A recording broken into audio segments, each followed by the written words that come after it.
It's Monday. Okay, it's not that exciting. It's just Monday. Hope you had a great weekend, everybody. My name is Sean Shapiro. I'm a police officer with the Toronto Police Service, and I talk about traffic safety, traffic law, and police stuff every single day that I show up to work. Actually, that's not true, because when I'm at home, I talk about it all the time, too. It's sort of part of my life. It's that thing. It's my bag. It's what I do. Anyway, I hope you had a great weekend, and although I didn't mean to put this lower third on a Vision Zero enforcement team, it does remind me that I'm about to talk about it, and we're going to talk about a lot of things. Most of what we'll talk about today is based on you. This is a show for you, by you. Well, yeah, it is. I'm just here to answer the questions, but if you ask me about donuts, that's what we'll talk about. If you ask me about traffic stuff, we'll talk about that, which is the preferred conversation, I must say. I am playing with new stuff and things. We got an update. There is an update to the system, which is kind of exciting, I think. We have, can I do this here? Here, I'll take that down. We can do stuff like zoom out to give ourselves a different perspective. All these cool features that I haven't even plugged in. I have scenes now. Restream is stepping up the game. This is 2.0. I like it. And although I have a button, I can't change it while it's on. But we can go vertical video, too. It's really weird.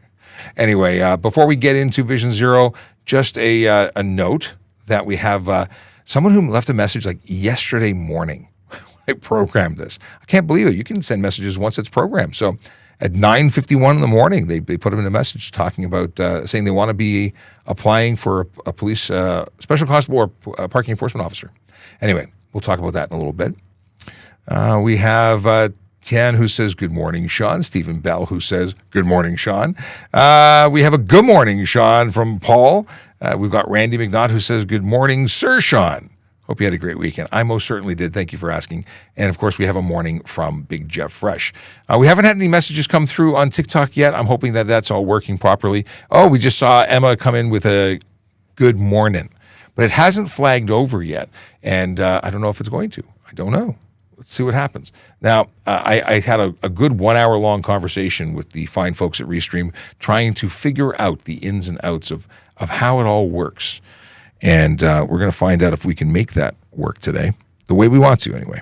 Let me see here. A button here? They gave me a hint. If I do this, no, that's not the one. Hang on.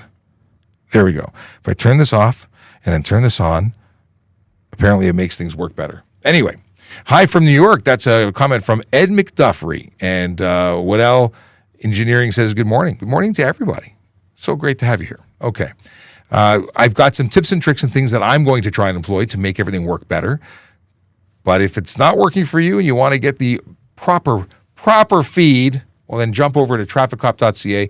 That's where you can get to my link tree and all of our platforms so you can stay in touch with us, ask us questions, get the widescreen version if you happen to be one of the folks who's trying to reach us by way of Instagram. Because I see Sekpri who has a question about red light cameras.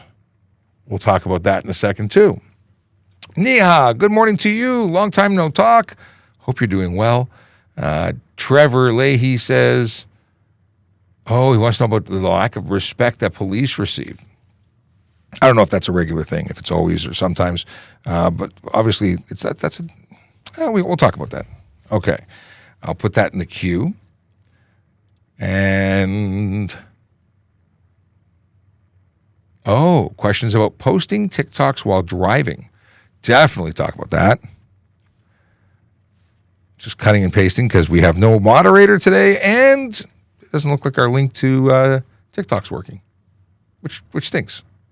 Okay, before we get into anything else, I want to quickly jump into the magic of Vision Zero Enforcement Team. Boom, boom, boom. It's sort of timing proper. Okay, Vision Zero Enforcement Team is a group of dedicated officers who focus their day on changing driver behavior. They do that one ticket at a time. They focus on speeding, aggressive driving, distracted driving, and of course, impaired driving. They do great work on our roads every day. And being the 29th of January, they are currently focused on 31 Division and 33 Division, Black Creek, Humbermead, Glenfield, Downsview, Parkwoods, Donalda, Bayview Village, York Mills, all neighborhoods where real people live, work, and play and deserve to be safe. Now, people say, well, speeding's not a big deal. It's It's the stopping that's a problem. Well, the faster you go, the longer it takes to stop, the more difficult it is to avoid things. But there's so many people who think it's okay to speed. And sadly, they're wrong. And these officers give you tickets to remind you that you're wrong. Just saying. Anyway, if you want to know where we're going to be every single day, you can, of course, tune in when we're on the live, because we're here most days. But if you'd like to be really in the know, then I suggest you go over to X and follow us at Traffic Services, Traffic Services Toronto for Instagram, and we're Traffic Services on what is it called? Facebook. That's that one that I barely use. I do check it. There's a couple of pages I use, but I'm not really busy. I'm not big on Facebook. Tell me where you spend most of your time. What platform is your favorite? Please let me know in the comments. I'd love to know. It's one of those things that I'm just curious about. And it's so different because for the longest time, and we just went over 647,000 followers on TikTok, so I'm going to assume that the majority of you spend time there.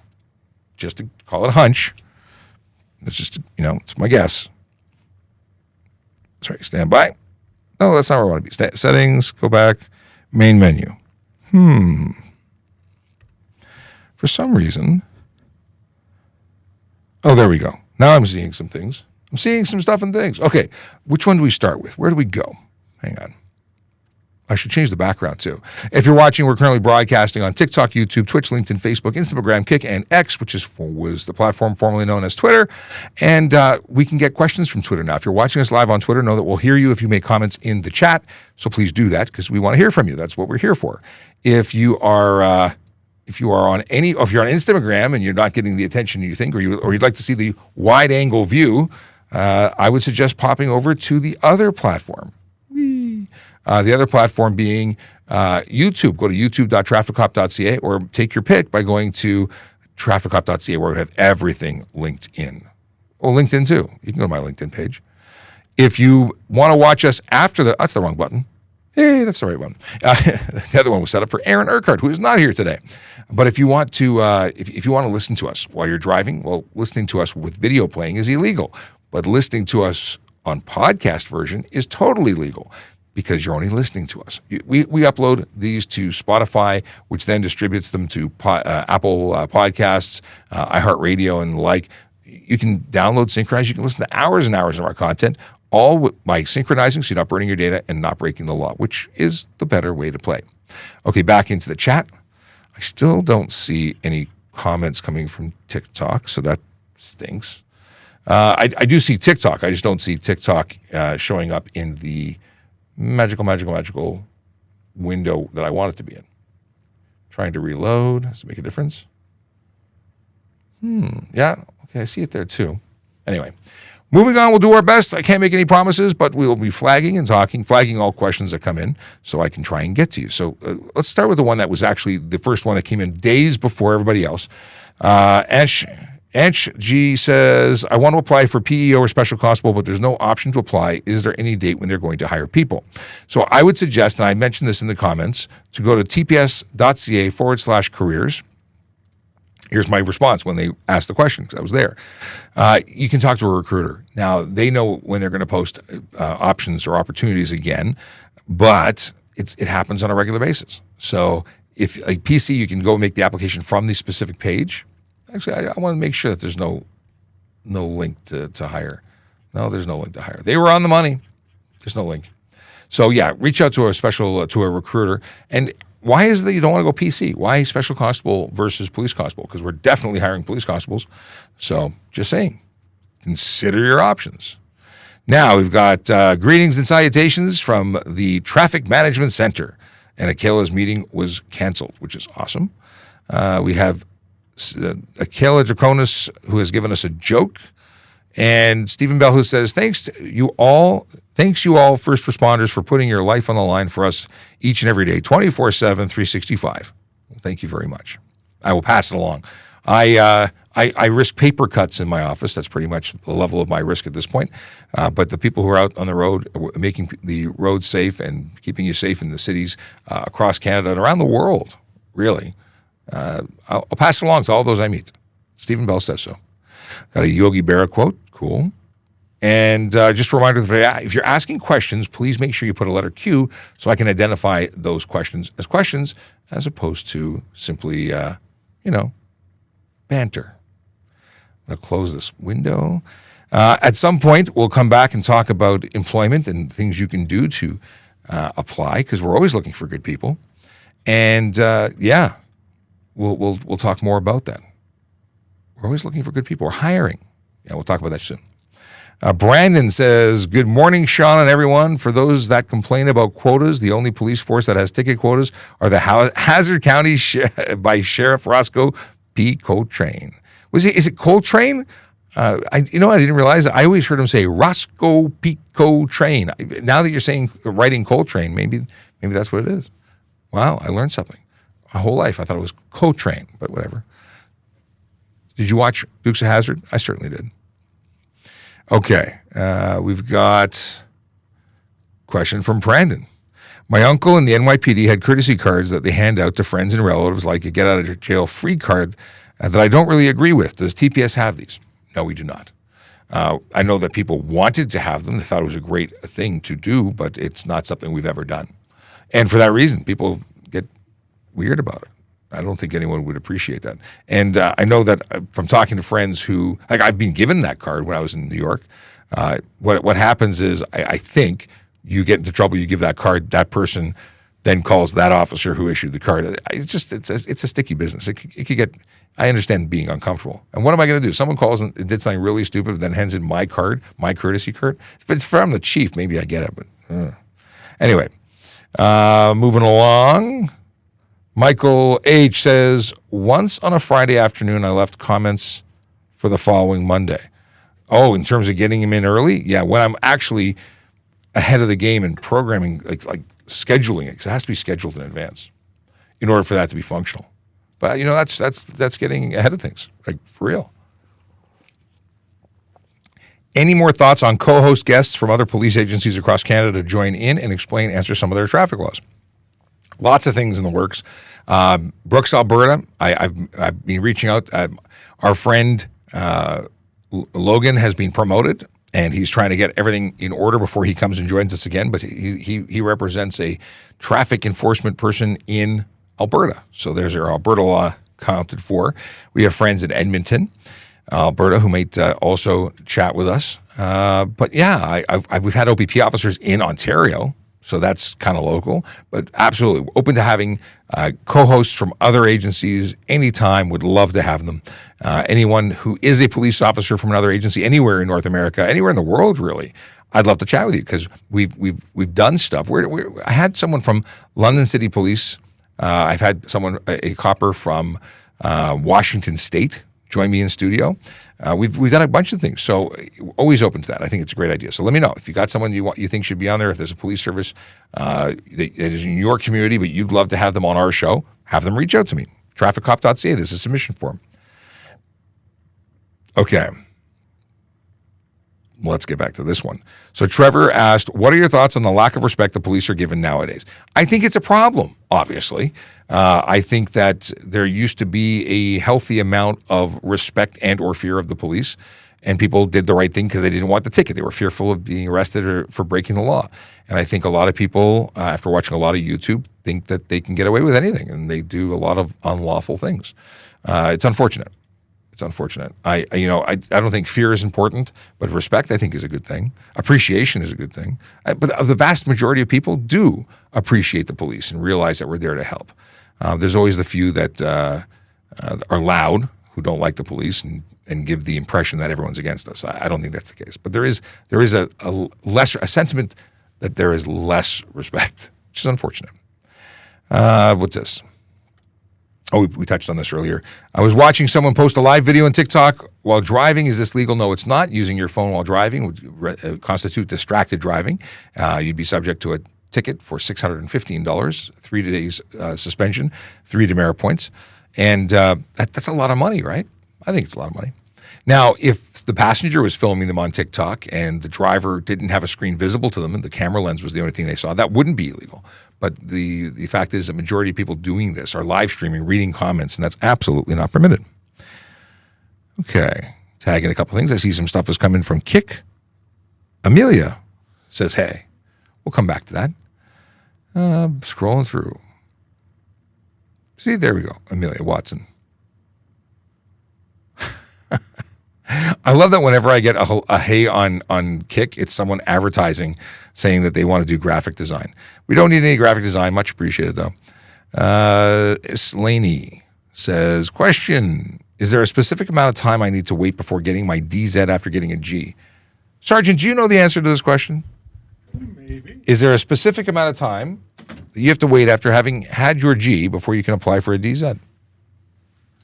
I don't believe so. I don't believe so either, but I don't know so. In fact, I think you can just apply for a DZ. Without ever having a G, and you would get your equivalent G as part of it? I would, yes, you would. Because it is, it's one of the ones that are, what do I call, lesser than included, but included in what you're able to drive. So I think that sounds right. So I don't think you have to wait at all. You've got your G, go for your DZ. Okay, and and there you go. Michael got his A within a month of getting his full G. My son's just going through the process right now, so he had a full G, but he's going for his A, C, Z endorsement, and he has his motorcycle M2 as well. So his classifications are going to be a long one. Now, Laney says that they've read online that you need a G. So maybe you need a G prior to applying for an. Well, it makes sense. It does, but and that's something I've never looked into getting anything other than a G and an M. G and GM. That's all I've ever cared about. But now I sort of want my dump truck license just so I can say no. I don't want to drive a dump truck ever. Stephen Bell says, "Good morning, Sarge." Good morning. I put my glasses on today, so I've had one or two people comment how we look alike, and then if I was to put my glasses on that I only wear for driving. If I put them on, we're going to be twins. So what do you think? Could be twins. I think we're pretty close. He needs to buy blue ones, though, to really match. I'm trying to like CPR this chat scraping tool that's not working, but it's not working again? Yeah, so I found out what it is. It's actually it's Restream making it work, even though TikTok doesn't integrate directly with their API. They're scraping publicly available information. They're basically watching the chat. Their bot is watching the chat, taking it. But it doesn't always work. So, sorry, it's annoying. But I appreciate that it's even available at all. So it's the best we got, and we're making do. We're making do. Okay, let's go into TikTok, and I will simply. Oh. Let me just jump off. Okay, sure. We'll be here when you get back. Probably has a question. So it's funny how you answer questions here and there and everywhere. Okay, you guys are hiring. That's a question. Oh, we're back to this very, very fast thingamabobber. Okay, I'm going to cut and paste this all onto a separate window so we don't lose anything. Stand by.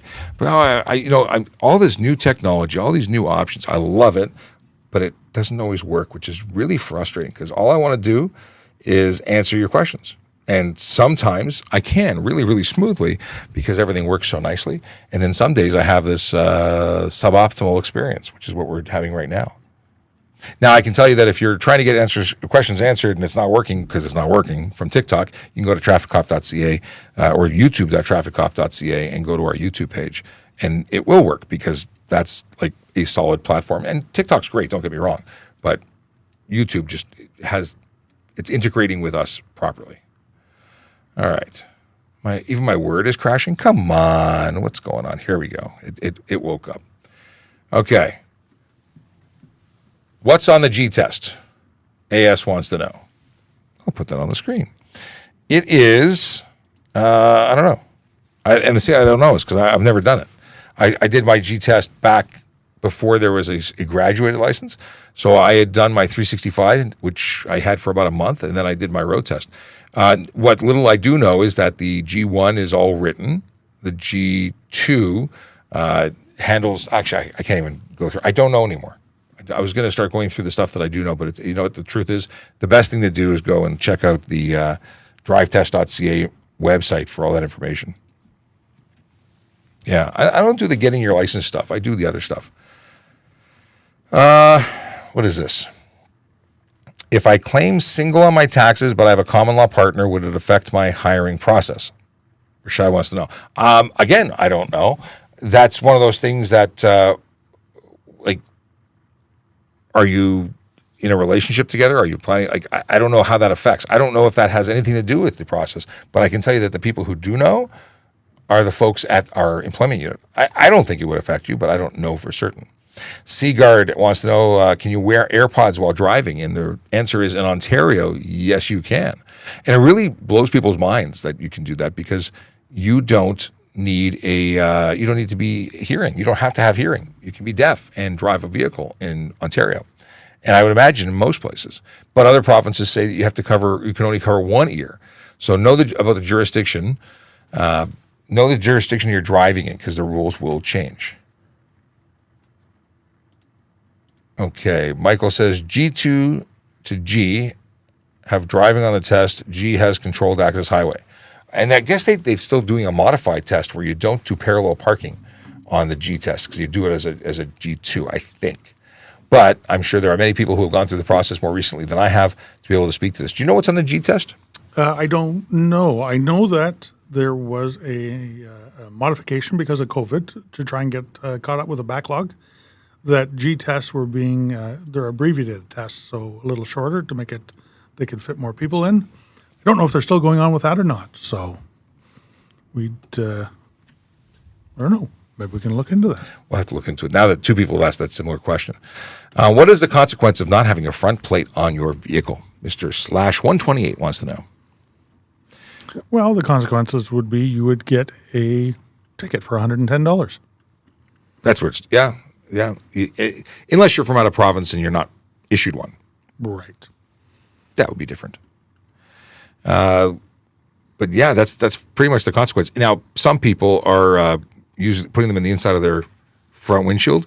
The consequence would be a ticket for that, as well as possible injuries in the result of a collision. Can you imagine that piece of metal flying at your head in the result of a collision? Yeah. You'd probably chop your head off. Suboptimal.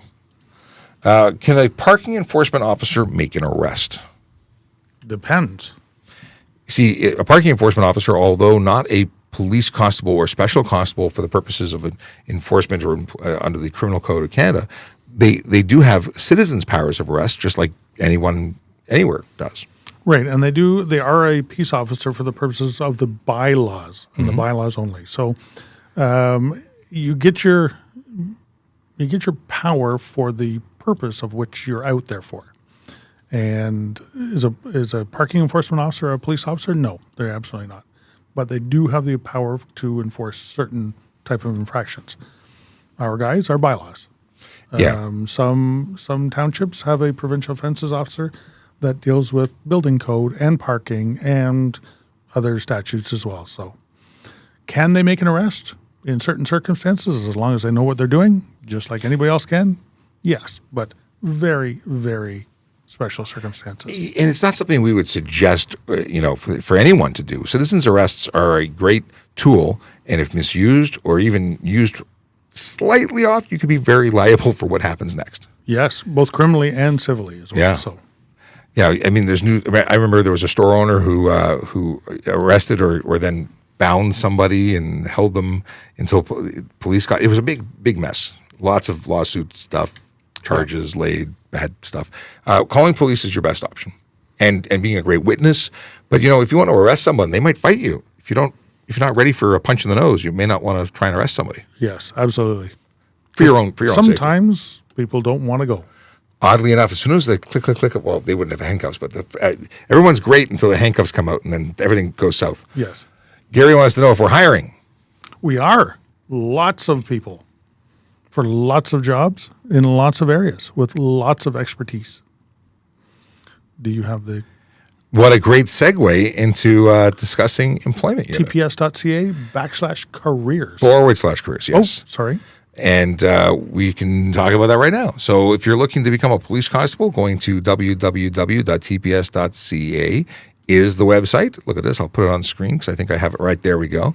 And then You can go on to this to look at any of the subcategories. Police constable, there's a big old button here that says apply now. So definitely that's what you should be doing as soon as you qualify. And you could create an account and start filling out all the information, familiarizing yourself with what's required. And then once you qualify, hit that send and apply. And you're off to the races. You're in the process. There's requirements. You have to get certification in order to go to the next phase. But we are hiring. Now, Special Constable Parking Enforcement Officer, they hire at specific times through the year whenever there's an opening. They have to wait till there's a certain number of openings, I guess, before they run a class. So it's not all the time. So check out this page on a regular basis. Communications Operator, Auxiliary Officer is a volunteer position, but that is also something that comes up on a regular basis. And then I love to look at this section for civilian roles. And there's a whole bunch of new ones that popped up over the weekend, or at least before the weekend. So Digital Evidence Management Operator, that's a new one. I've never really looked at that. Financial Strategies and Project Advisor, Administrative Assistant, Service Person, Temporary Administrative, Clerk, I'm assuming. That's at Staffing Talent Acquisition. Oh, that's that code there. Yep. Intermediate Technical Analyst, EI and HR Training Specialist, Indigenous, and the YIPI program, the Youth in Policing Initiative program. So these are all currently open. They will open and close, and if you're not paying attention, you'll miss it. So let's look at Digital Evidence Management Operator. It was posted on the 26th, and it closes on the 9th of February. So if you want in, you've got to make this application real soon. And the description of what it is and what you would be expected to do are included down there. So if you qualify and you'd like to come work with a magical organization called the Toronto Police, you can. And oddly enough, this is a career with many jobs. You might start as a digital evidence management operator and decide you love what we do, and you may decide to become a police officer. And you can do that because options are there. And within the policing function, you may take many, many, many different jobs within that role as well. I know an awful lot of people that I started with a very long time ago are doing all sorts of different things. And Stuff and things. And traffic is just where I have landed right now. Look at this. We can do zoom in, zoom out, or zoom in, zoom out. Now you're playing. Yes. Okay. So, yeah, we're hiring. Go check out the website and apply for something. Come join the team. All right, we'll get into some more questions because there's lots of them. What do we got next? Talked about this. We talked about that. Here's the next one. The Red Suit Atlas, turning right at an intersection with a bike lane, I'm assuming. When can we enter/intersect the bike lane to turn? It depends. It depends on the construction always design. Our answer. Yes, because it's so applicable, it depends on how that intersection is constructed. Yeah, if it's a cycle track, it's different from a cycle lane. It's different from if it has a turn lane involved, if you can enter it. If you can enter that lane, there should be a dotted line leading up to it, allowing you entrance at a certain distance before the intersection. And green markings on the road also suggest that it is an area where cars and bikes may meet. It's a warning. So there's so much, and unfortunately, it seems as though every intersection is designed entirely differently. So you can't learn one and say, I got it, because you have to be paying attention in each one.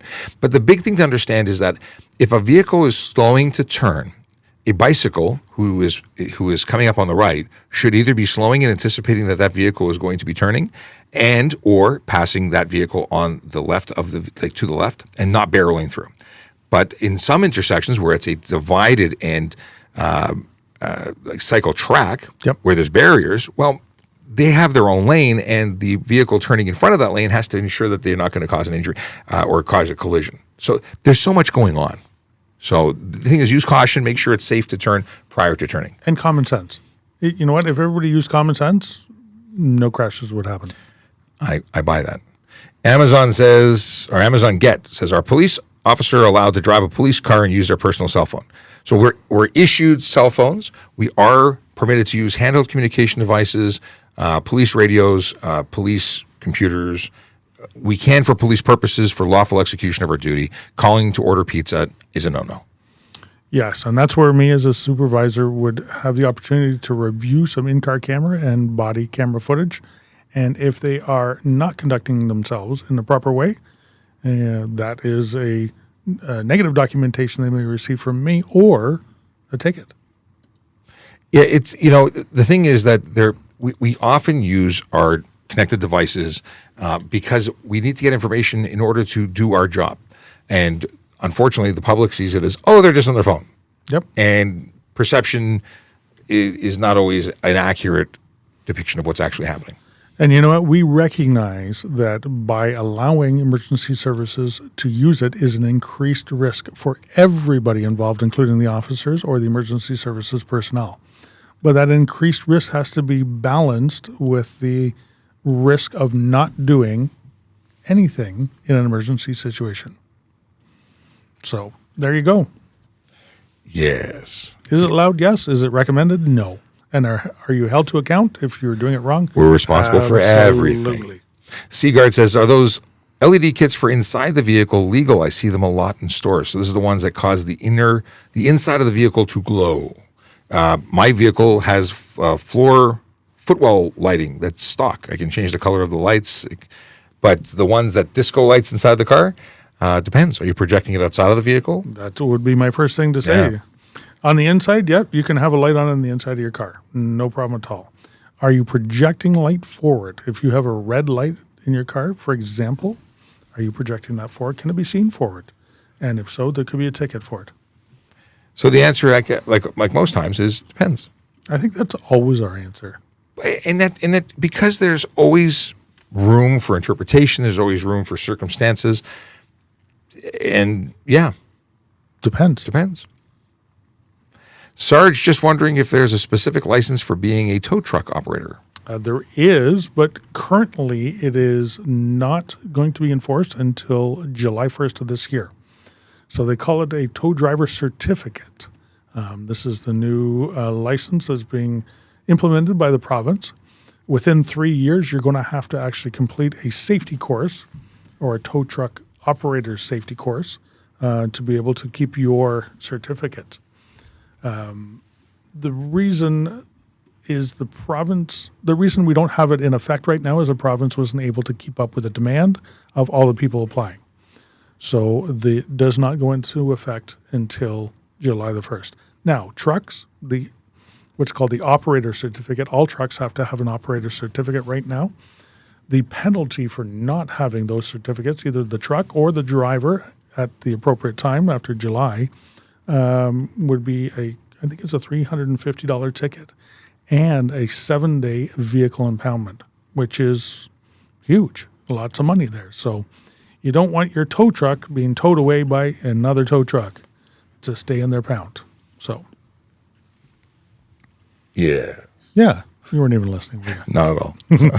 I was tuning in for stuff like, this is still towing. Is it illegal to begin creeping forward at the light when a light is about to turn green? So can you put the vehicle in motion at all before the light turns green? Sure you can. Can't cross the line. There is a line, and you cannot cross it. Yes, you can't enter the intersection. But if you were to slowly start rolling in anticipation, would that be against the law? No. We see many big trucks doing this. When they slow down very slowly and keep moving, keep their momentum going in anticipation of the lights turning green, they can't cross that line until it is actually green. Mm-hmm. Okay. Reminder to please put a Q in front of your question so we can clearly identify it as a question as opposed to banter amongst others in the chat.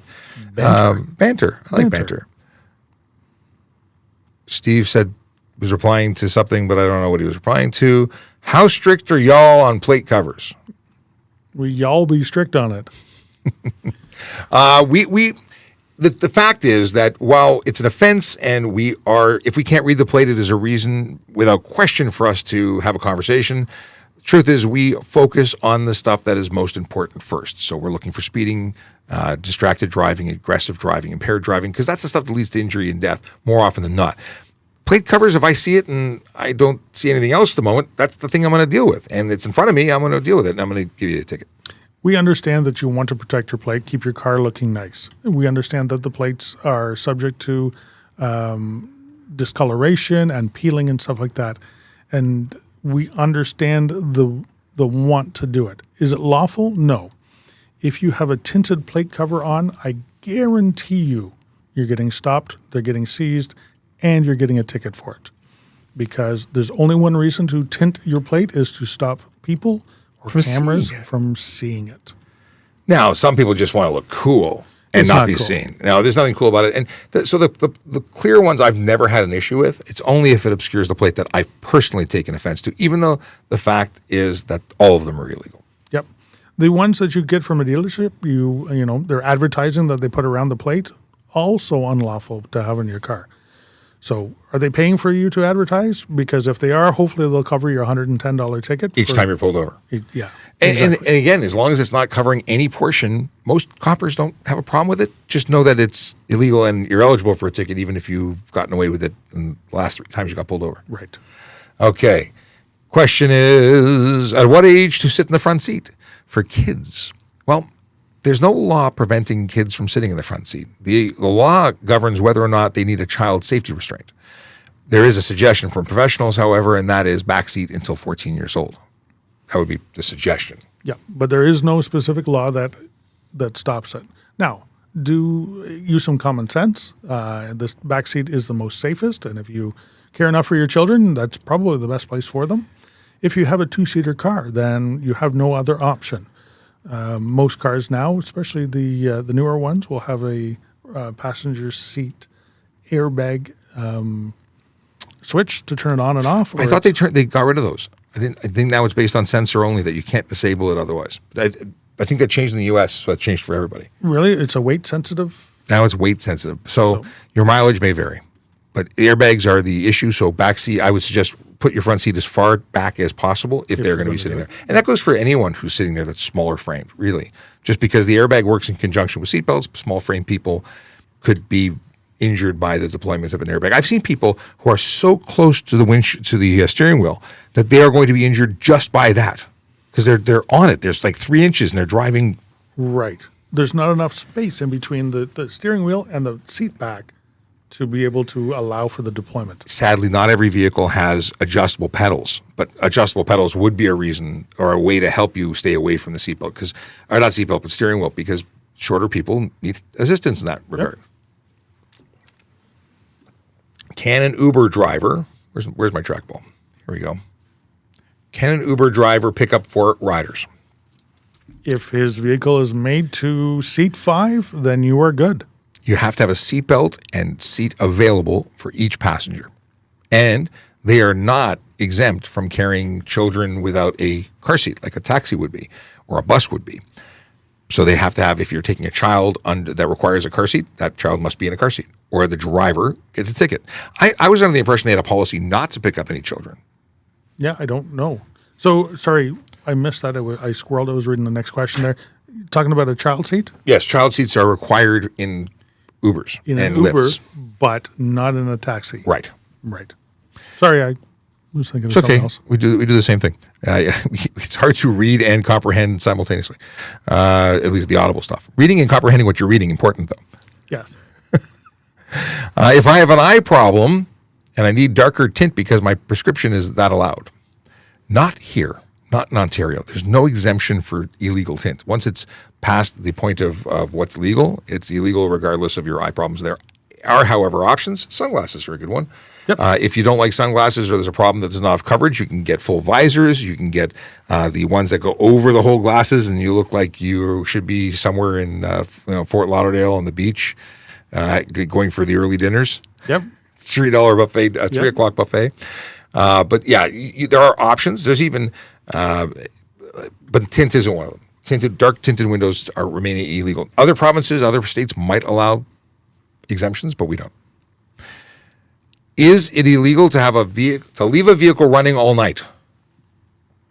Depends. Yeah. What do you mean? Like, So let it idle. Stay warm. I get that part, but all night? I mean, like all night? So you'll see some transport truck drivers will do that to keep the heat on. Okay. If they're operating an older vehicle, the newer ones have diesel heaters for their bunks. They keep them warm. In the city of Toronto, we have an idling bylaw, 3 minutes. Mm-hmm. It depends on the time of year, though. So is there a law against it? Provincially? I don't believe there is. I don't think so. Each municipality, though, may be different. Depends. Like everything. Absolutely. Am I able to apply it to, I'm assuming, the police if I have a criminal record? I'm going to do something that might break something or may not. It says reload, or maybe it's working. I just lost a whole bunch of questions. Hang on. Way to go. That's suboptimal. I believe you have to, if you have a criminal record, a pardon has to be issued for that offense. Yes, you have to apply. You cannot apply with a criminal record unless a pardon has been issued. And that's what's on the website. It actually says that in our employment website. Yeah. So depending on when you were last convicted of the criminal offense, you have the opportunity to apply for a pardon, have that go through the courts, and if it is granted, then you can apply.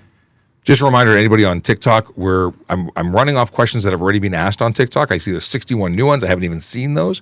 So if you're wondering why I'm not responding to you, it's because we're working through a list to try not to lose anybody. It's not a good technology day, frankly. You have days like this every once in a while. Yeah. Sometimes it's golden and working really well, and sometimes not so much. When it doesn't work so well, and when we don't have the assistance helping us out, then it slows things down a little bit. So. But it's slow. It's a different speed. It's not bad. Monday, we should take it slow. You don't want to hurt anybody. What tattoo placements are officers not able to have? I'm not aware of any tattoos locations. Like some police services say no sleeves. Yep. I know in Germany you're not allowed to have any sleeves because a friend of mine moved here from Germany so he could be a police officer. He was a Canadian citizen, but he was living in Germany and he couldn't apply there because of that. He was dual citizen. Anyway, I don't think there's an issue with neck tattoos as long as nothing is hateful or. That's right. As long as it does not contravene the Human Rights Act and constitute hate speech or hate symbolism. I believe you're totally allowed. I think so too. What's this? So this particular user's been throwing us a lot of hate, but I figured it was a great opportunity to talk about them. If you're always looking for good people, why are there no cops who are good? So obviously that's not an accurate statement, and it might be a gross generalization. You've obviously had a bad experience with police, and for that, I'm sorry you've had that. I don't know if it was because of the situation that was created by activities, or if you actually had someone who was truly bad. In any case, I think the vast majority of police are good. We do a lot of work to ensure that the people we hire and put in uniform representing us, protecting you, are people that you would trust. Yeah, and that's a whole part of the hiring process where we have certain criteria that must be met, and background searches are done to ensure we're getting the best candidate available to you. And at the end of the day, people are human, and people make mistakes, and sometimes people aren't friendly, but they're professional. And what you may think is bad because they weren't friendly, or they arrested someone you liked, or that you loved, or that you were friends with, or we do our job, and sometimes we don't make friends doing it. Yep, and there's no rule about us being friendly. True. Sometimes the situation dictates that maybe we're not, and we're going to go in and we're going to do our job. It's straight, and whether we said please and thank you, that may not come into it. It's not always appropriate. Communicating in super friendly, uber nice language doesn't always work. We try our best. Professional is where we aim to be rather than friendly. Yep. And situations dictate what's appropriate. We talked about this. I got a 10 over speeding ticket a year ago and still haven't received a court date. Is that normal? Everything has changed, my friend.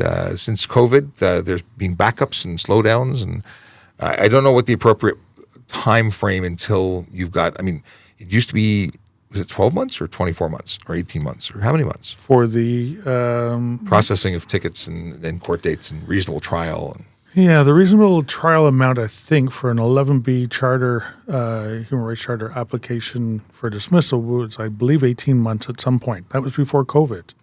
If you got a 10 over ticket, did you choose to dispute it? Did you pay for it? You may want to go in and check with the courthouse to see what the status is. They'll be able to give you information on the status of your ticket. Yes, and checking with them is a good thing because maybe they sent you something, it didn't go to the right address, maybe something's not updated on your file. and then they may have found you guilty in your absence or with lack of response, and you may have a conviction on your record that you didn't know about. Which means you haven't paid for it, so your driver's license may be under suspension. You not even know it. Ooh, not good. Hey, you're the guy for my driver's ed modules. Yes, there's a number of schools who use our content to teach driving, which is cool. But hey, I don't know what else to say about that. What driving school did you go to? I'd love to know. We'd like to know so we can send them a bill. No, Are you copyrighted? Is your face copyrighted? I don't think it's copyrighted. But the truth is that many reached out and said, can we use it? And of course, that's why we create this content, is to help the community and to teach. So we are happy that that's what it's being used for. Yeah, that's the whole goal of what we're doing when we do it. Reuse it if you need to. Absolutely. Share it with your friends. In fact, if you haven't already done this, please like, subscribe, share. If you're on TikTok, please tap the screen until your fingers go numb. Let the algorithm know that we're here and we're worthy of sharing. But sharing is the number one compliment, because telling friends that they should be watching us is a lot more than just liking and following. We appreciate it. And we just went over 647,000 followers. That's pretty good. Yeah, we're creeping up to the 650, but nowhere near the 1 million that I want to be at, just because I want bragging rights. Okay, what's the difference between working as a sergeant versus a constable? Well, we have different jobs. Well, a sergeant is a supervisor. They supervise constables, so it's management. But we are police officers just the same. We have the same powers as a constable does, just like anybody above me does as well. But we work on a rank structure. It's a semi... military type rank structure. So there's a lot of workers at the bottom, and then a few supervisors, and then a supervisor, and it works all the way up to the chief, which is our triangle. So I go out there and do jobs, but if there was a big, say there was a fatal collision where there's a big investigation going on, and there's a lot of people and a lot of manpower needed to manage that investigation, I would go there and manage it to make sure everything was getting done by the appropriate people and that nothing was missed. Absolutely. We have a lot of, especially in this building, we have a lot of specialized professionals who know their job, and it's different than necessarily anywhere else in the service. We have a unique situation. I mean, it's changed possibly in the last little while, where we have some newer people, but it used to be that only the really seasoned people were at traffic. Yep, absolutely. Now, supervisors may have additional equipment that the regular police car doesn't have. For a long time, before everybody was issued a taser, it was only supervisors and sergeants that had a taser. So we would be called, officers would go, and they'd find a situation where it may need a taser to resolve it, and we were called. We were running left, right, and center, depending on where you worked, trying to keep up with all of them. So, but now everybody's got them. Yes, pretty much. Can you change lanes in an intersection if it's deemed safe? So it's nothing against the law about changing lanes in an intersection, but I like to say that it's like having a role, or every car on the road has a role when going through an intersection, similar to that of a role in a play.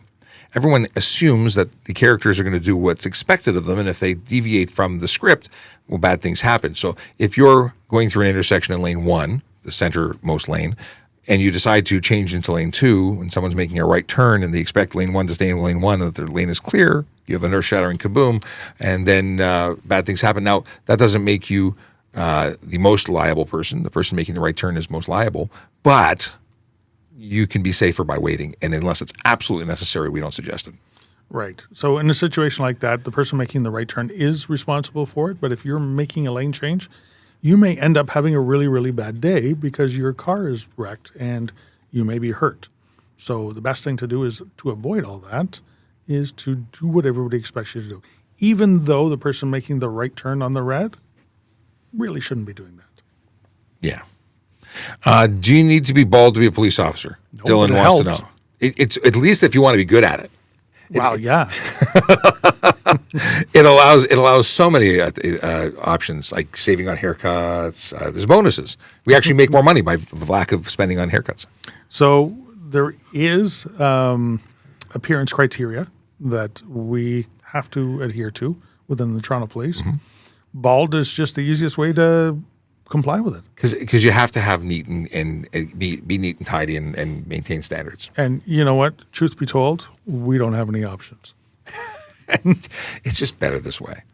Okay, if driving this is Rusty Shackelford who has a question. If driving in the left HOV lane and an officer tries to pull you over, would you recommend pulling across all the lanes to the right or pulling to the left if there's enough room for traffic flow. So under the HTA, when you're confronted by lights and sirens, police behind your emergency vehicle, you need to pull over to the edge of curb or nearest, edge of road or nearest curb.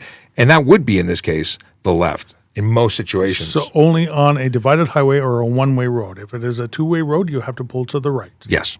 But as much as you could in that divided highway HOV scenario, if it's possible to do it safely, we would almost always prefer you go to the right, because when you re-enter that highway, it's safer for you after the stop. Right. Correct. But usually I got my arm out the window telling you what direction to go.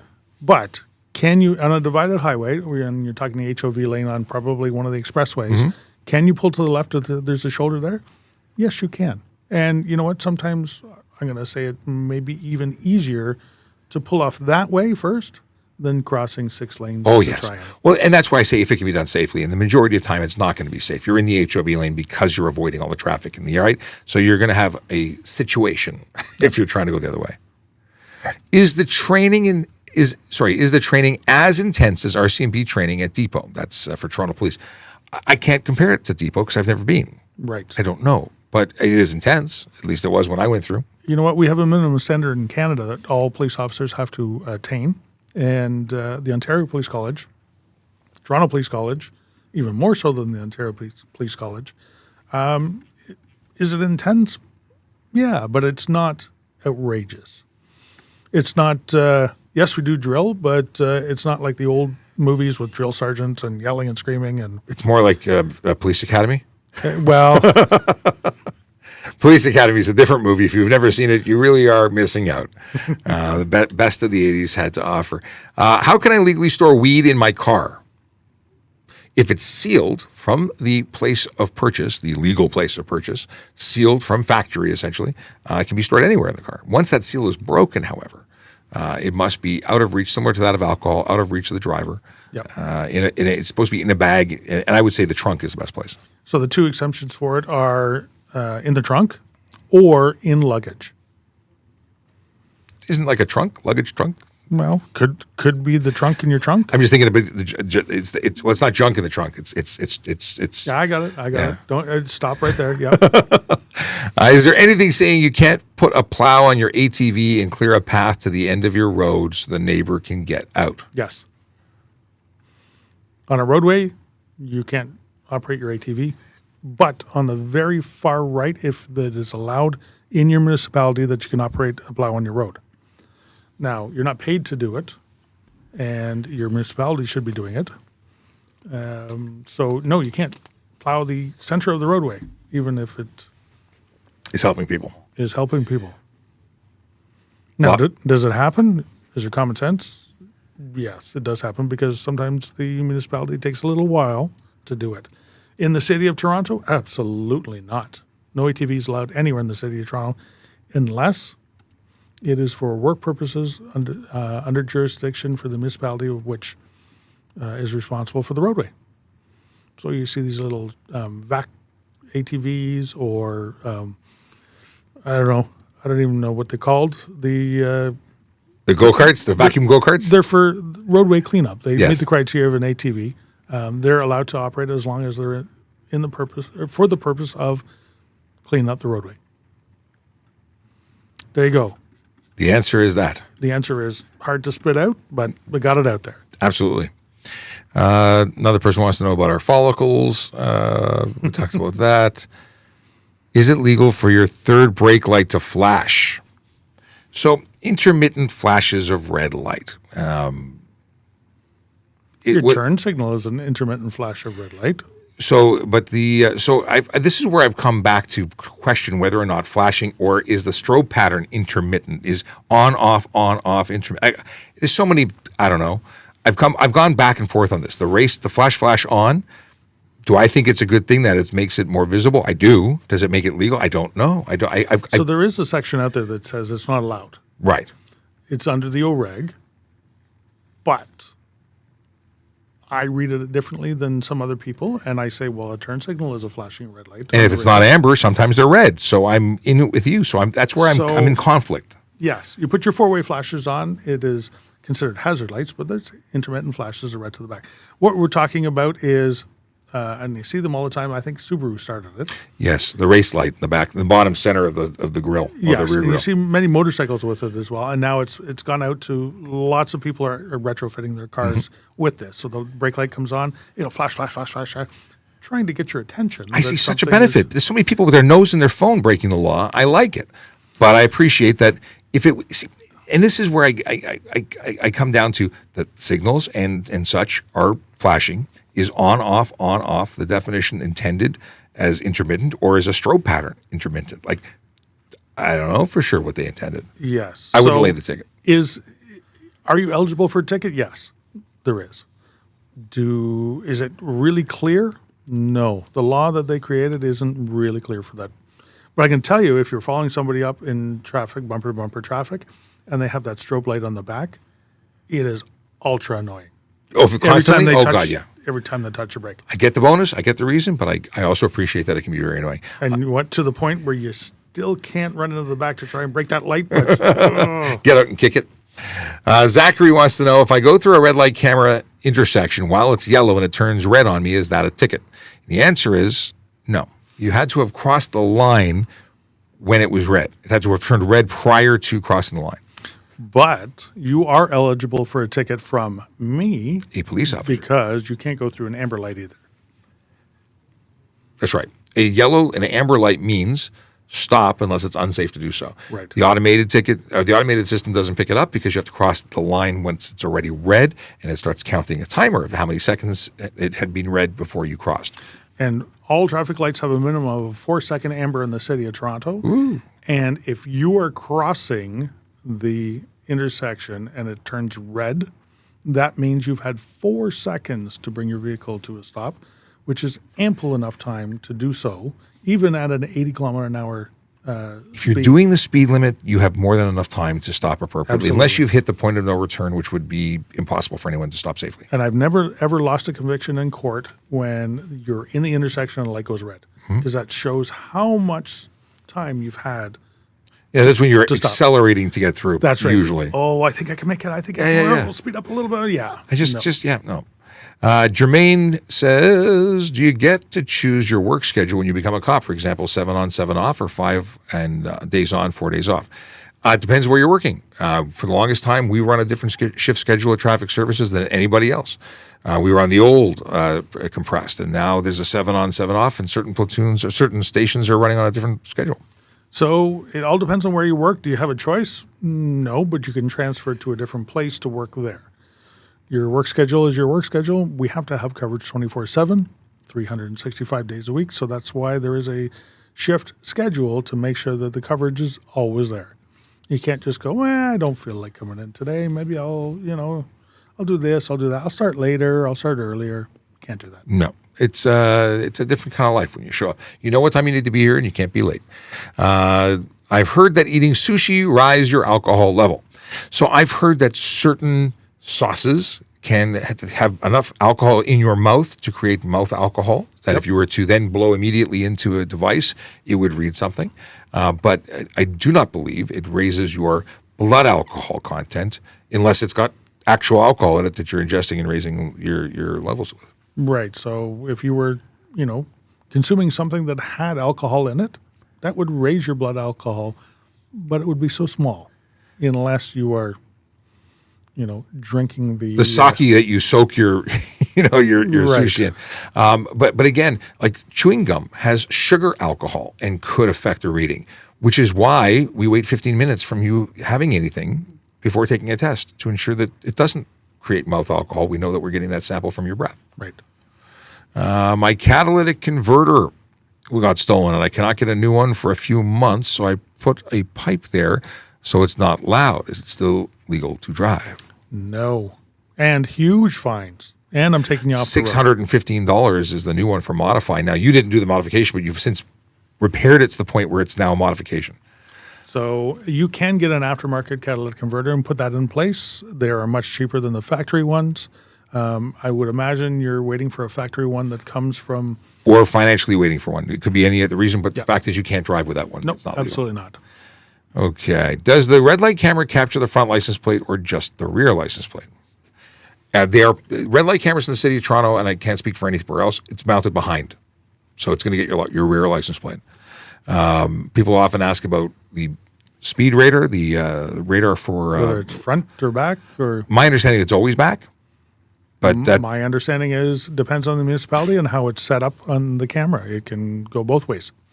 I know our radar that we use can get you coming or going. So for the moving radar on a vehicle, for anything, for a handheld radar as well. Yes. Can I put a four-wheeler on a Honda Civic roof and go on the highway? You know what? You can, if it's secured properly. as long as it's secured. Boy, that'd be something to see. Yep. And I want to know how you're going to get it up there.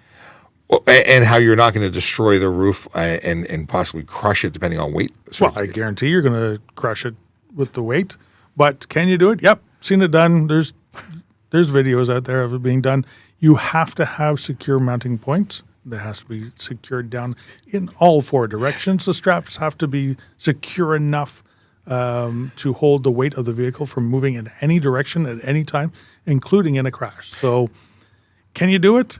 Well, yep. Here's something to think about. Is it going to be easy to do? Whoa. Some people put the straps through under the roof liner, like open the doors, do it. But then you're actually damaging the strap when you're slamming your door. You're not securing your door properly. You're also not. You're impacting that strap, which is going to degrade its quality. And that actually is not lawful to loop it underneath. It has to be strapped down in four directions. Has to stop it from moving forward, backwards, left or right. I don't know how they do it. And wrapping it around is just one loop. It needs four. There you go. Do you recommend working in a different division than the one you live in? Generally, we're not going to put you in. Like, I don't think the police service is big on assigning people to the area they live in. Is it a no-no? No, it isn't. An awful lot of police officers in the province here have to live in the area that Same they police in. Sure. Now, can it affect you? Do you want everybody will know you? Everybody knows what you do. Actually, in my neighborhood, most people know what I do anyways. Not that I tell them. But no, it could be a little tough. You have an obligation to go out there and enforce the law. And if it happens to be your neighbor that you're doing, it may cause a little issue when you get home, but you still have to do it. So, Michael, in response to my comment about Police Academy, says, yes, Police Academy 1, the rest don't bother. I have the box set. I have all 7, I think. the first one's the best. That's one that I'd Just like Ghostbusters. For sure. I'd like them to remake it, but I don't know if I'd like them to remake it because I'd be disappointed. Like Chips. When they made the movie Chips, I don't think I've ever been more disappointed in a movie. HTTPS Paul says, you have the best job. I've got a great job. I'm a police officer. I happen to be doing something that's also a lot of fun where I get to help people, but in a different way than I used to. So this is very cool. I do enjoy what I'm doing. And I have multiple jobs, and I can only come on the show, although I think it's very, very important that this show gets made and we're talking to people. I can only be here and there. So I do it only when I can. Sometimes I give up my own lunch hour to be here for the hour because I have all my regular work to do. Well, we appreciate it when you come by because it's a lot of fun when you're here. Patrick wants to know if officers have ticket quotas that they need to meet. Nope, they let us write as many as we want. Just like John Poncherello said on Chips. Yep. He said, I asked my sergeant. He said I can write as many as I want. The deal is that no, we've never been told we have to do anything. In fact, I would write far more tickets if I had a quota than I would. I would just keep going. Why would I stop? So myself as a supervisor, I want to make sure that the police officers that are working for me are working when they're out there and not just sitting around doing nothing. So is that a way to measure their effectiveness? Well, it depends. It's not the quantity. It could be the quality of the tickets that are getting out. If it's addressing the big four, keeping people safe that way. If it is the big four and doing other stuff as well, I see that. But I also have to take into account what else are they doing? What calls are they going to? What investigations do they have going on? All sorts of things like that. I wouldn't be too happy if the police officer got in their car, went out, spent 10 hours out there, and then came back in and had nothing done. then thered be a bit of an issue. That'd be a problem. But also, we're not looking for someone to go out and do 1 kilometer over tickets and fill a book of tickets. It's about quality too. Are we making a difference to make the road safer? And I think you could pull over someone for a cell phone ticket, end up all day on that stop because not only was there a cell phone, but they have a suspended license, they have Stolen car. Drugs, guns. Everything starts at a traffic stop. Yep. Most criminals actually drive, I heard. No kidding. I heard that. Sometimes they're even licensed. Yep. Sometimes. No. What are the fines for 5% tint on the side windows? Depends. Yeah. If you're talking about the side windows in the back seat and the rear window, doesn't really have an issue with that. If you're talking about the ones left and right of the driver, that's a problem because 5% tint means 95% of light is not getting through. Generally speaking, we're not talking about... If you're actually meaning it that way. But a 5% reduction in the light transfer could mean that it's a 95% light transfer. Most likely nothing as a ticket, and depends on where you are, though. If the atmospheric conditions are such that that 5% of tint on there makes it hard for us to see or can't see you, then you could be eligible for a ticket. And that would be a $110 ticket. But it's unlikely that you're talking about 5% tint or light blockage, meaning 95% of light is getting through. Most people, when they say 5% tint, it's 95% tint blockage. So it's super, super dark, limo tint. Yep. That would be unsafe motor vehicle if it was left or right of the driver because it's beyond the 30% legal limit for certification. And if it's anything more than 30%, you're off the road. We'll take your plates. Now, if someone wanted to be really lenient, or if it was something that was, let's say, 20%, but it was dark outside, that would just be a ticket of obscuring the interior of your motor vehicle with a color or reflective tint, and that would be $110. Yep. Anything on your windshield, though, that's taking your plates as well. Doesn't matter what it is. I have seen people make the decision where they decided at the roadside they would rather peel it off than have their license plates taken away. So oddly enough, Perke, I can't pronounce your last name. Hello, I have windshield tint that is 70% VLT tint. So I get a ticket for that. What's the ticket? So you have any tint on your windshield, your vehicle is manufactured after 2017 or later, that is take your plates, you can't drive. It's not legal for the road, unsafe. Yep. Have done it and will do it again. Now, some people have peeled their tint off side of the road because... You're not driving away. It's not safe. Yeah, the only way to be able to drive and save yourself. What a waste of money and time and energy having your front windshield tinted when all you have to do is have it peeled off. Or wear sunglasses. Like tint, primarily, it's so people can pick their nose in private. Let's see here. We got brake pop, intermittent flash, then steady burn. That's from Ryan, the thin white line interceptor. Yeah, that's the ones I was talking about. Started by the Subaru group of drivers. We're humming and hawing on that. Technically, is it unlawful? Yes, it is. Northern Pike says hello. Mohammed Afak says, if your license is suspended for 6 months in Manitoba, will Ontario license get suspended? I have an Ontario G license. If you're suspended somewhere else, you are suspended here too. You cannot drive on the license of another province if you're suspended in another. Yes and no. So if you have an Ontario license that is valid and your Manitoba license, which you shouldn't possess, is suspended, you're okay to drive in Ontario. Obviously, you can't drive in Manitoba. I think there's a specific provision that you can't drive on an Ontario license if you're suspended somewhere else. Oh, you're saying on that license. It's the other way around. So you cannot drive on another driver's license if you are suspended in Ontario. Okay. I would be cautious cautious in general. You shouldn't have 2 licenses. It's unlawful to have 2 licenses. It is. So it's a different charge you'd be charged for. So if you have a license from outside the country and an Ontario driver's license, why do you have such a thing? Where do you live? But if you're suspended in Ontario, you're not driving in anything. Exactly. Because that supersedes. If you were to present another driver's license and you're suspended here, yes, there's a specific charge for that. It will be driving under suspension and present license of another jurisdiction while suspended here. Sierra 11 says, I hat. What is this? Maybe it's what do you think? Hold on a second. They want to know what we think about the UK police. I've never had any bad experiences. I've met some good blokes. In fact, I've had good experiences Yeah. while over there. I don't have any. I've never been arrested by anybody, so I can't tell you how they work in that regard. But I've nothing bad to say about any police services. I've just never had a bad experience. Okay, Kayla's got to bounce. We got to bounce very shortly. Oh yes, I do. They missed their question. They missed their answer to their question about storing. You need to rewind, South Shore Danny. But essentially, if it's factory sealed, you can store it anywhere. Once the seal is broken from the legal Ontario seller, then it must be stored similar to that of alcohol, trunk or out of reach of driver in a piece of luggage. Yeah. And of course, it has to be legally obtained. You can't have homegrown, because that's never sealed from factory. Okay. Boom, boom, boom. Scrolling ahead. Well, you are allowed to grow your own. But you can't transport it You anywhere. can't put it in your car at any time.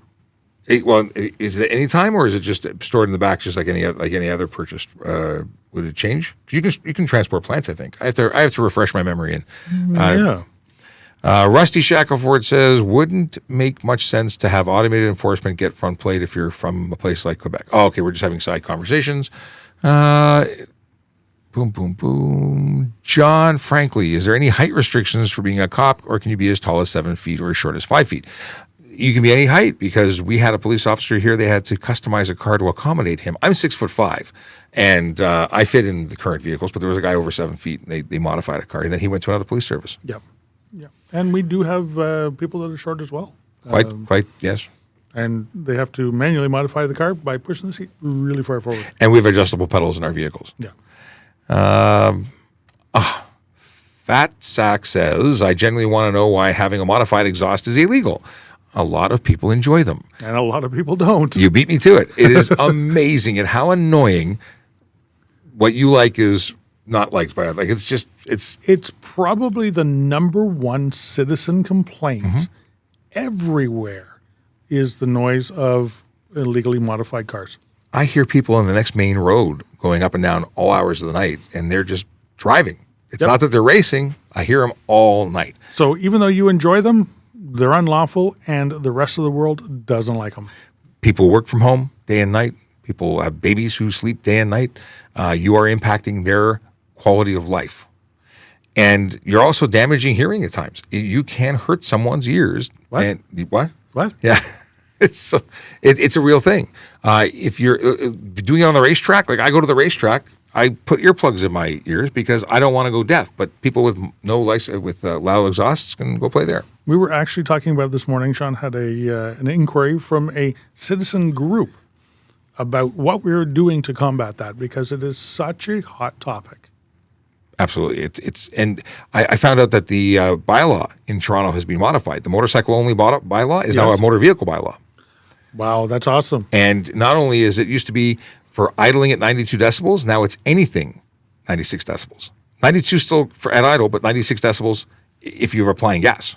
Wow, that's good. Yes. I'm glad that, like everything, the laws are made or changed because of people doing stuff that annoys the rest of people.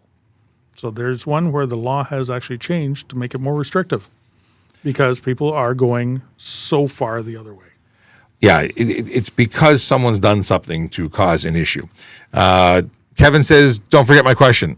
Kevin, frankly, I don't see your question. I didn't see it. I'm scrolling back.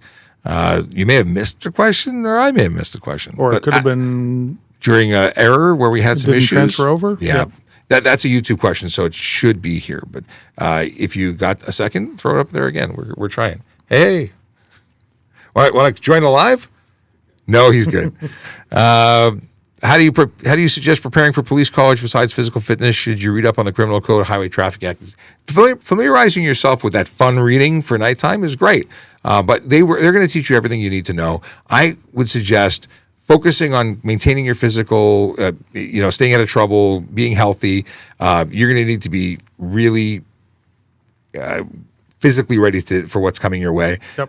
The teaching part, pay attention in class and get involved by asking questions and being engaged, and then studying while you're there. I don't think you need to get ahead of it, frankly. Nope, they're going to teach you what you need to know, the basics anyways, and then you can expand it from there. Like we have done, because we learned the basics a long time ago, and it keeps changing, so we have to keep reading. Always, always, and always. When the flow of traffic is always around 10 over the limit on some main roads, how would the police deal with this and enforce the limit? Well, any vehicle would be eligible for a ticket at that point, but we tend to be focused on the fastest moving vehicles. We're looking for not 5 and 10 over, unless it was in a side road where it was 30 kilometers an hour. Are we looking to ding people for 10 over? It depends. 15 over all day long, I pull people over. If in a 60 zone, doing 15 over is 25% over. But if it's a 30 zone, oh, absolutely. If you're 10 over, then for sure. Yeah, and just keep pulling them over until someone gets the message. Now, is things going to change? I have a feeling that the government's going to expand the photo radar out there because it does make things safer. So if everybody's doing 10 kilometers over, everybody's going to get 10 kilometer over tickets. It's going to happen because everybody seems to think they can just do it. Yeah. So I think you'll find that stricter enforcement's coming your way. So a follow-up on that, he doesn't have 2 licenses. He was passing by in Manitoba with his G license and got a speeding ticket, and they have suspended it. So your Ontario license is suspended in Manitoba. Right. But it would also transfer over to Ontario as well. You're suspended, don't drive. Yep. That would be a bad boo-boo. Got stopped going 80 in a 55. I've never heard of a 55. This is in the States, a state trooper. 80 miles an hour? In a 55 mile an hour zone. That's a big fast. But the ticket doesn't a number or anything, and the ink is really bad, and the cop said I can pay the ticket or go to court, but I can't figure out the... Okay, I would contact that local police service that issued you the ticket. That speed, I'm surprised they didn't arrest you, because that speed is a felony in some states. Yeah. So 20 miles over in some states is a felony, and you're 25 over. So yeah, I'd reach out to them and find out if there's a warrant in your name, because that's very possible. And then don't go through that state until you figure it out. Hire a lawyer. Will you impound me even if I peel my windshield tint during the traffic stop? We're not impounding you. Well, we wouldn't be impounding you for an unsafe I'd be vehicle. Towing, but they'd be towing it at their expense to their place. If they didn't pay for it, it would go to impound. Right. So owner's request, you'd pay where it goes.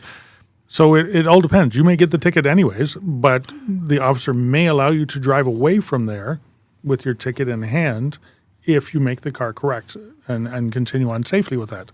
It all depends. It all depends on the officer. It all depends on you. It all depends on the situation. Well, if it's hooked up on a trailer or on a tow because we were towing it, and then you say, but I'll pull it off now. Well, it's hooked up. It's going.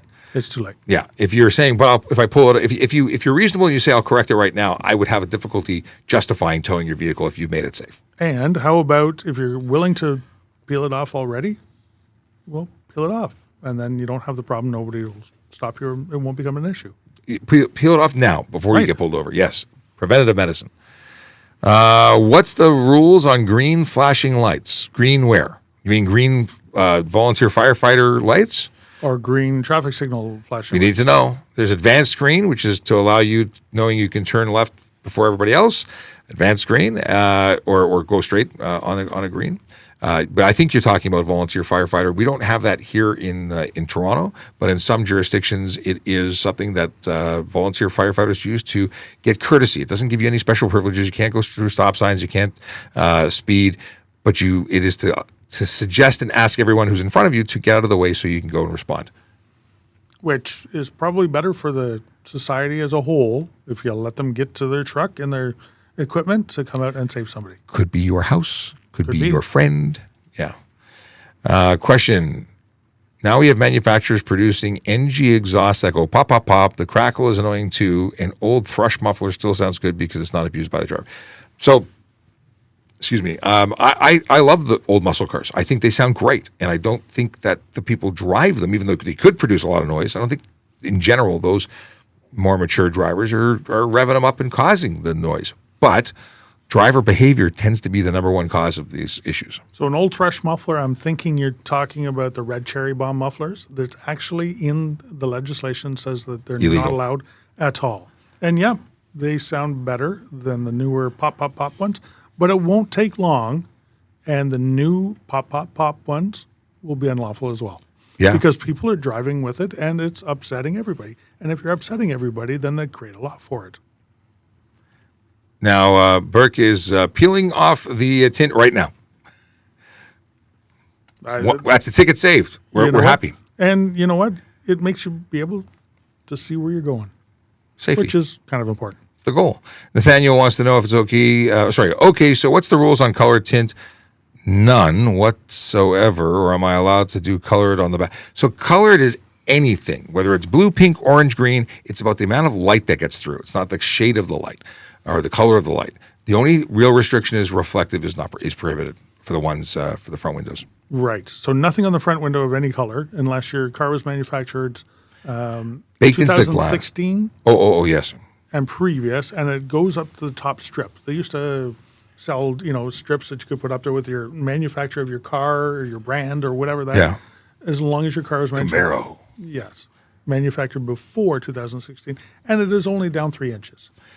And it cannot go past the AS1 line, not the PS1 line. Or PS2 or PS5, depending on what game you're playing. Yep. Some states allow a tint strip or a brow on the top and a bottom. They have to have a certain measured area clear. I've seen a lot of that, and that's not legal here. Why do you need to tint the bottom of your window? It's to create that little slit that you see through. I have no idea. Yeah. Whatever the regulations are, people do it to the letter, and it's silly. So color, but if you obscure the interior, confuse the interior vehicle, it could be, hard to identify you. And if you're doing it for that purpose, it may, possibly. It depends. There you go. Who has to yield if a driver is making a right turn on a green and the other driver is making a left turn on the same road?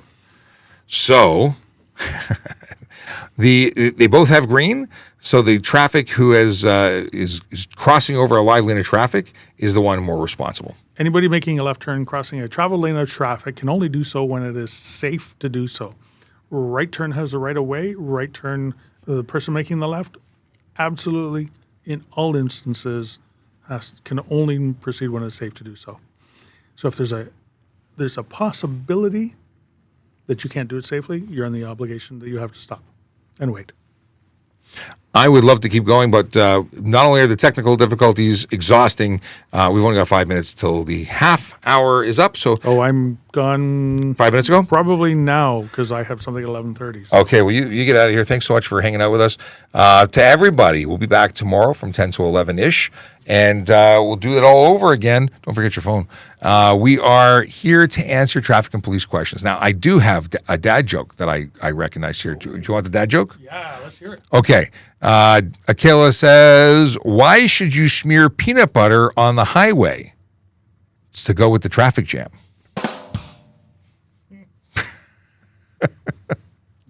At least it's traffic related. Yeah, I don't know. Listen, it's better than the last one. And then the Yogi Berra quote is, I never said most of the things I said. All right. Listen, like I said, it's been a slice. I'm going to play the traffic song because we do that at the end of every episode when I have enough time. We'll be back tomorrow at 10. So join us and bring your questions, and hopefully we'll have better technology. Yellow light, red light, green light, go. Driving safely helps the traffic flow. Watch for pedestrians, look out for bikes, and don't drive like a jerk that no one likes. Yellow light, red light, green light, go. Driving safely is the way to go. Put down your cell phone, nobody needs you to text and drive on the DVP. Yellow light, red light, green light, go. Stop at stop signs, look both ways, then go. Seatbelt, save your life indeed, and watch your driving. Don't speed. Yellow light, red light, green light, go. Driving safely is the way to go. Don't drink and drive or smoke some weed, because you might go to jail and not get free. Yellow light, red light, green light, go. Driving safely helps the traffic flow. Okay. Question was just asked, what email do I respond to? If you go to TrafficCop.ca, you can actually go to a submission form and send me questions there. They'll get it offline via email, and I'll respond. Anyway, this has been a slice. I gots to go. I think there's lunch calling my name. Anyway, have a great day. Drive safe, drive sober, no drugs, no alcohol. Park legally, and smile because it looks good on you. Have a great day, everybody.